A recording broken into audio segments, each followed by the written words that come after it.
12 গিয়েছে 14। আজ 21শে ডিসেম্বর, অর্থাৎ রাজ্যের বিধানসভার বিরোধী দলনেতা শুভেন্দু অধিকারীর ডিসেম্বরের শেষ ডেডলাইন। রাজনৈতিক মহলে ফের কি হয় রব। এরই মধ্যে এবার আবাস যোজনা দুর্নীতি নিয়ে সরব শুভেন্দু। আজ 21শে ডিসেম্বর আবার কাঁথিতে সভা রয়েছে শুভেন্দুর। এই সভা থেকেই আবাস যোজনার ঘর পেতে 17 দফা সরকারি শর্তের কথা প্রকাশ্যে আনতে চলেছেন তিনি। আজ 21শে ডিসেম্বর কাঁথিতে সভা রয়েছে শুভেন্দুর।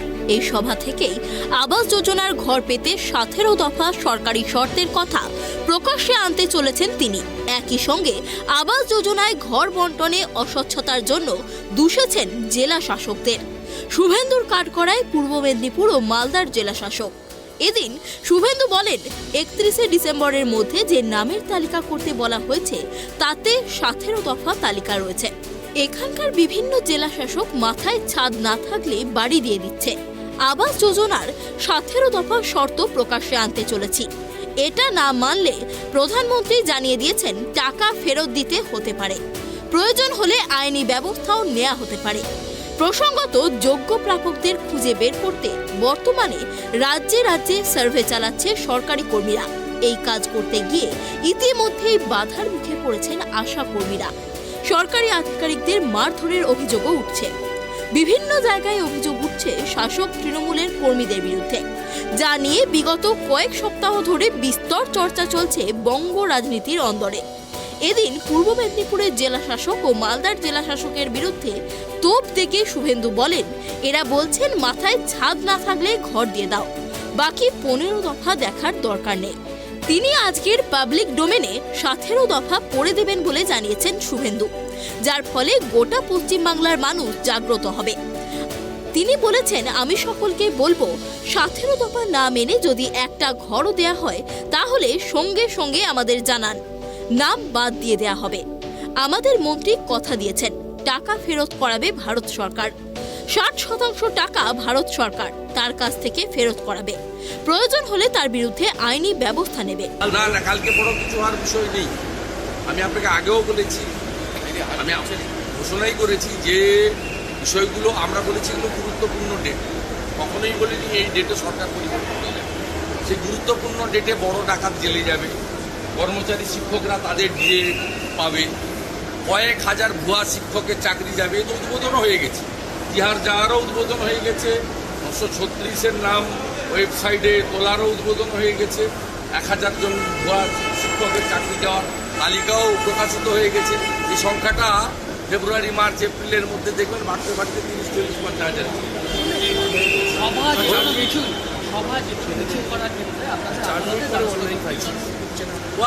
আদালতে কি নতুন কথা শুনুন। কাঁথির সভা আদালত অনুমতি দেওয়ার পরে কাঁথির একজন কৃষি ভাইপোর দলদাস এসডিও তিনি বলেছেন সকাল 7টা থেকে রাত্রি দুপুর 1টা পর্যন্ত মাইক বাজাবে। আমরা আজকে কোর্টে গিয়ে আমরা অর্ডার করিয়েছি সন্ধ্যে 6টা পর্যন্ত মাইক বাজাবে। মানে কোর্টের অর্ডারেরও ফাঁক কোথায় আছে খোঁজার চেষ্টা করি। এদের পরিণতি যা হবে এরা নিজেরাও জানে না। এই এসডিও আইসি, আচ্ছা আপনাদের অপেক্ষা করতে হবে, মানে আপনাদের ভাবতে হবে না। সুন্দর রোড ম্যাপে চলছে, সুন্দর রোড ম্যাপ চলছে এবং সুন্দর এগাচ্ছে। এগুলো করে কিছু করতে পারবে না। কাল একবারে কাঁথি, খেজুরি, মুখবেড়িয়া এগরা ভগবানপুরের লোক ঢাক, ঢোল, নাড়া, তাসা নিয়ে নামতে পারে। কালকে দেখে আসবে। Thank you. দেখে আসবেন। তো 9টা জেলা ধরে করেছিল ওরা। আমি আমার একটা জেলা একটা লোকসভাতেই আমি যা দেখাবো দেখে আসবো। আর এটাও বলে গেলাম নরেন্দ্র মোদীজিকে কাঁথি লোকসভা আমি উপহার দিব 2 লক্ষের বেশি। তাই মনে করা হচ্ছে আজকের কাঁথির সভা থেকে আবাস যোজনার এই 17 দফার শর্ত প্রকাশ্যে আনবেন বিরোধী দলনেতা শুভেন্দু অধিকারী। কাঁথিতে গিয়ে শুভেন্দুর বিরুদ্ধে সরাসরি একাধিক দুর্নীতিতে জড়িয়ে থাকার অভিযোগ করেছিলেন অভিষেক। দাবি করেছিলেন তমলুক এবং কাঁথিতে লোকসভা উপনির্বাচন হলে তৃণমূলই জিতবে। পঞ্চায়েত নির্বাচনের আগে তৃণমূলকে বিন্দুমাত্র জমি ছাড়তে নারাজ বিজেপি। বিশেষত বিরোধী দলনেতার খাস তালুকে অভিষেকের তোলা অভিযোগের জবাব না দিলে জনমানসে ভুল বার্তা যেতে পারে বলেই মত গেরুয়া শিবিরের। সেই কারণেই পাল্টা সভার আয়োজন করা হয়েছে আজ। অভিষেক এবং শুভেন্দুর দ্বৈরথ অবশ্য নতুন কিছু নয়, অতীতেও একজনের সভার পাল্টা সভা করেছেন দুই নেতাই। পরস্পরের বিরুদ্ধে বিস্ফোরক অভিযোগও এনেছেন তারা। এবার কাঁথির সভা থেকে শুভেন্দু অভিষেককে কি জবাব দেন সেদিকেই তাকিয়ে থাকবে রাজনৈতিক মহল। Bureau report, tribe TV.